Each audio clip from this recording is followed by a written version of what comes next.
Vamos então dar continuidade à nossa aula. A aula trata do bloco de aulas de Introdução à Engenharia.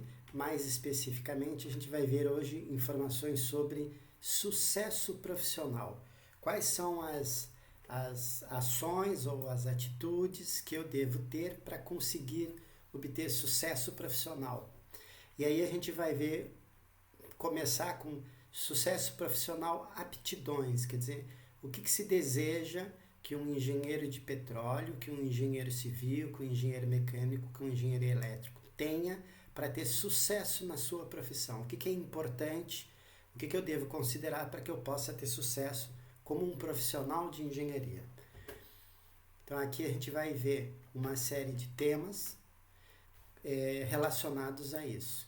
Então, a primeira coisa que é importante entender que o sucesso ele vai depender de uma série de atitudes profissionais e éticas e principalmente de muito estudo.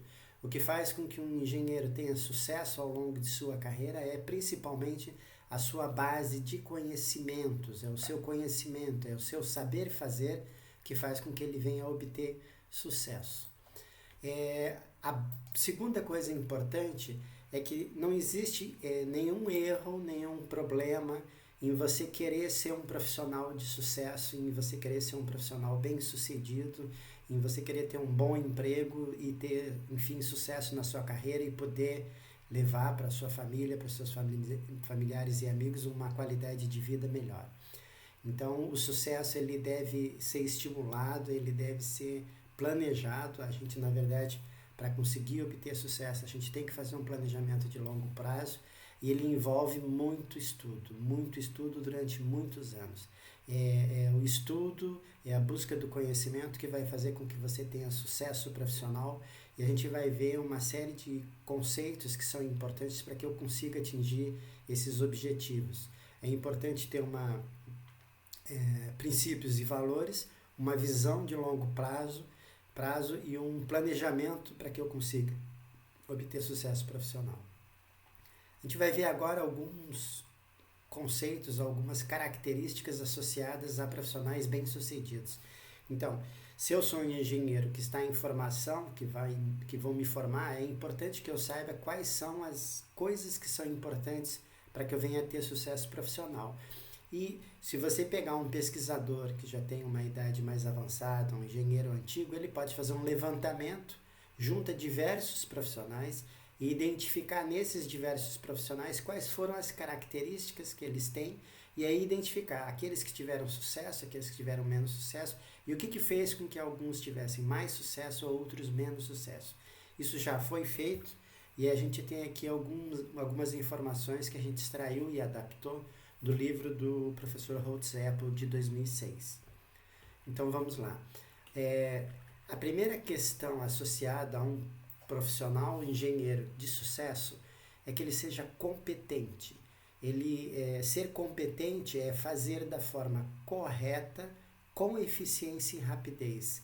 Então isso é muito relevante, porque se eu tiver que fazer um projeto de engenharia, é fundamental que eu faça ele bem feito e na medida do possível, o ideal é que eu faça ele bem feito e de uma forma rápida, porque eu vou poder fazer vários projetos. Se eu vendo projetos, eu vou fazer vários projetos e eu vou conseguir ter uma renda maior. O segundo item que é muito importante é a minha capacidade de me comunicar, de me expressar, tanto na forma oral quanto na forma escrita. Se eu tiver uma reunião com outras pessoas, a forma como eu falo, a minha capacidade de entender bem o português e de me expressar bem na língua portuguesa e de me expressar seguindo princípios e conceitos lógicos é fundamental para que eu consiga estabelecer um diálogo operacional e um diálogo eficiente com as pessoas que estão à minha volta. A gente vai ver que a engenharia tem uma série de linguagens próprias, como linguagens de programação, que a gente aplica em engenharia, linguagens de modelagem, linguagens matemáticas, símbolos matemáticos que a gente usa, e tudo isso são linguagens que a gente usa em engenharia. A gente vai ver que existe uma quantidade grande de linguagens que o engenheiro tem que aprender e ele usa essas linguagens para se comunicar com as outras pessoas. Então eu tenho entendimento da linguagem escrita, eu tenho entendimento dos projetos, ter um entendimento dos conceitos e dos modelos matemáticos que eu vou utilizar, eles me facilitam muito me comunicar com outras pessoas. Então, para que eu possa ter sucesso, eu preciso ser competente e eu tenho que ter facilidade de comunicação. Um outro aspecto importante e que faz com que muitos profissionais tenham um grande destaque é a questão da criatividade. Criatividade e persistência. Significa que esse profissional ele sabe fazer, ele sabe engenhar, mas principalmente ele sabe inovar. Porque ao longo do curso e da profissão de vocês vão aprender a fazer uma série de atividades relacionadas à engenharia, mas em muitos momentos vocês vão estar diante de um desafio científico ou tecnológico, ou mesmo de uma ordem mais prática, e você vai ter que ser desafiado na sua condição de engenheiro ou de engenheira em inovar, em desenvolver uma solução criativa para um determinado tipo de problema. Então, um engenheiro criativo é um engenheiro que ele tem uma capacidade de inovação muito grande e isso é um diferencial importante para um estudante de engenharia e para um engenheiro, independente do nível técnico-científico que ele tenha. A inovação e a criatividade são fundamentais para um bom engenheiro. Outra questão que a gente lida com frequência e cada vez mais, porque antigamente, se você pegava um engenheiro, algumas categorias de engenheiro, elas conseguiam trabalhar de uma forma mais ou menos autônoma, como um engenheiro civil, um arquiteto, um engenheiro mecânico. Para alguns tipos de problemas, a gente conseguia desenvolver atividades de forma isolada. Mas isso tem mudado muito. Por quê? Porque os projetos eles têm ficado cada vez mais complexos, os equipamentos são cada vez mais complexos, as regras da sociedade, as leis de zoneamento, as leis ambientais e os requisitos que a gente tem para obras e para produtos, sistemas e serviços, eles são cada vez maiores. Na área da indústria do petróleo, por exemplo, depois que surgiu a Agência Nacional de Petróleo, Gás Natural e Biocombustíveis, as exigências são muito, mas muito maiores. E isso fez com que diversas coisas que eram resolvidas de uma maneira mais simples passassem a ter um envolvimento de um número muito maior de pessoas. Então, é comum na solução de um problema de engenharia, notadamente engenharia de petróleo, um envolvimento de equipes com vários engenheiros, com engenheiro civil, engenheiro mecânico, engenheiro de petróleo, engenheiro de poço, engenheiro de reservatório, engenheiro de elevação e escoamento. Geralmente tem geólogos, geofísicos e petrofísicos juntos, todos trabalhando na solução de algum problema ou no desenvolvimento de uma solução para um reservatório, para um problema de poço, ou algum outro problema de elevação e escoamento, ou histórico, em relação ao histórico de produção de um determinado reservatório. Então, esse trabalho em equipe é fundamental. Ele se faz hoje em dia em reuniões, geralmente são várias reuniões, e se você for numa grande empresa de petróleo, você vai ver que existem essas equipes de engenheiros, geólogos, geofísicos e assim por diante, e quando tem algum tipo de problema mais complexo, eles se reúnem por grupos específicos para lidar com aquele problema daquele reservatório específico.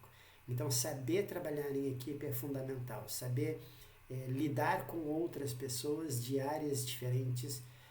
Você tem às vezes alguém da área ambiental, da área de humanas, da área de gestão de pessoal, e você tem que saber lidar com todas essas pessoas e é fundamental então você saber lidar com equipe e lidar com pessoas.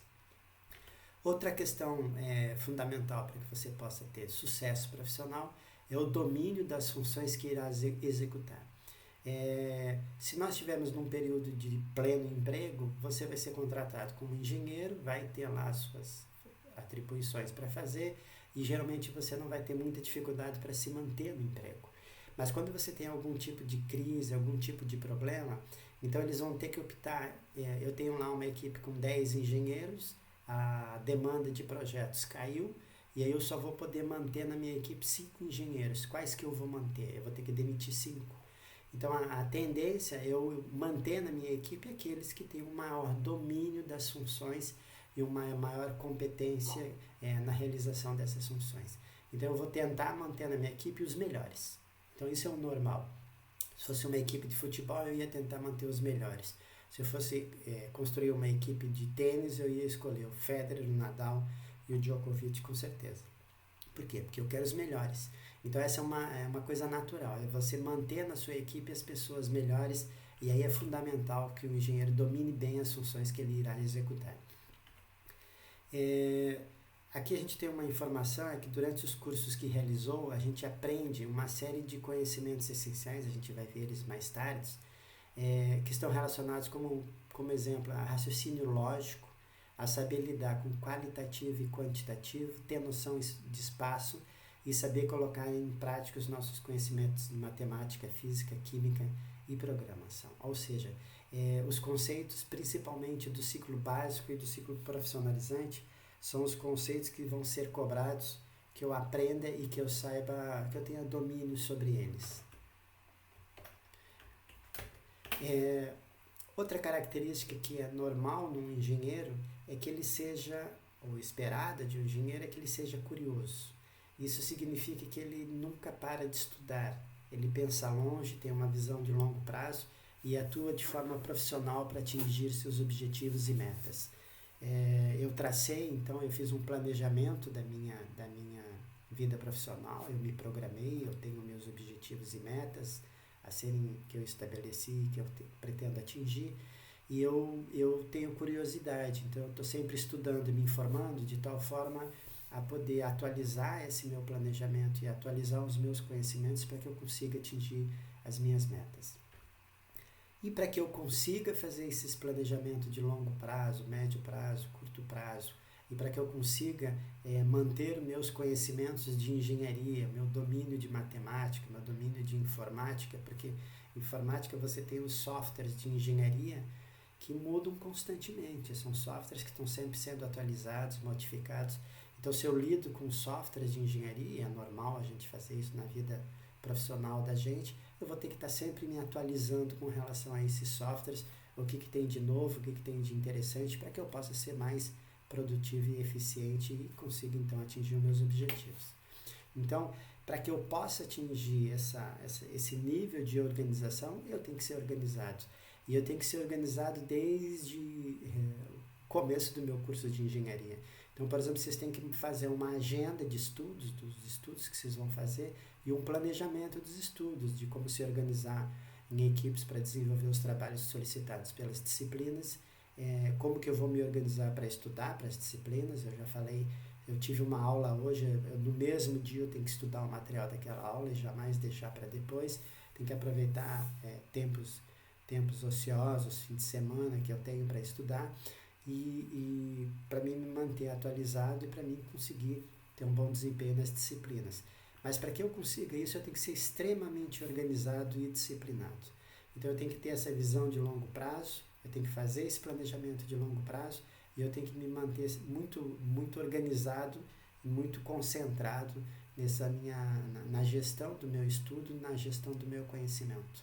Tem até uma técnica chamada de GTD, vocês podem pesquisar na internet, que dá uma série de dicas e ideias interessantes de como se organizar e como melhorar o seu desempenho relacionado à questão da gestão da sua vida e dos seus estudos.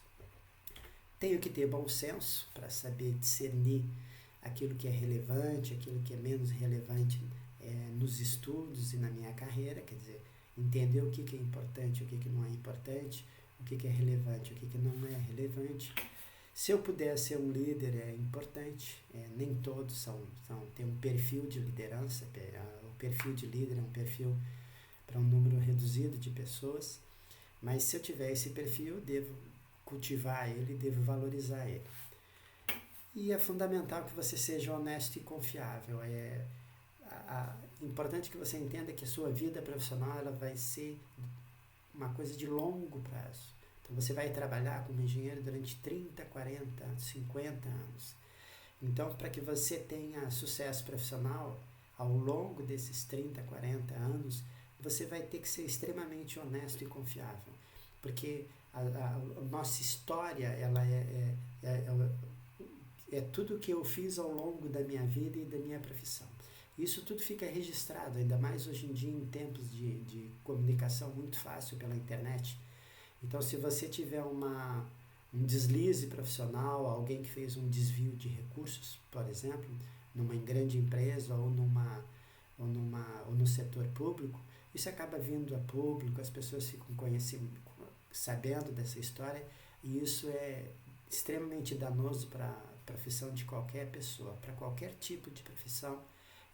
Um dano na imagem, como por exemplo um caso de corrupção, é extremamente danoso e muito difícil de você conseguir recuperar.